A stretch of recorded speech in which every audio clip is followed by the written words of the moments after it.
भैया काम ठीक नहीं थे,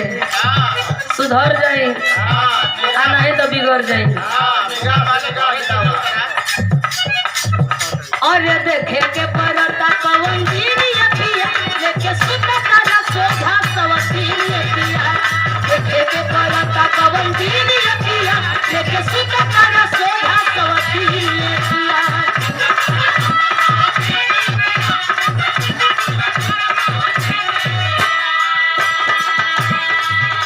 एगो बात और दुल्हन कह दिया, सुनो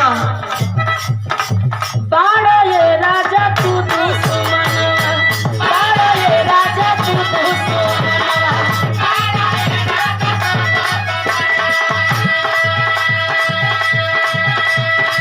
खाता रहो बस कोई खजाना, खाता रहो बस कोई खजाना।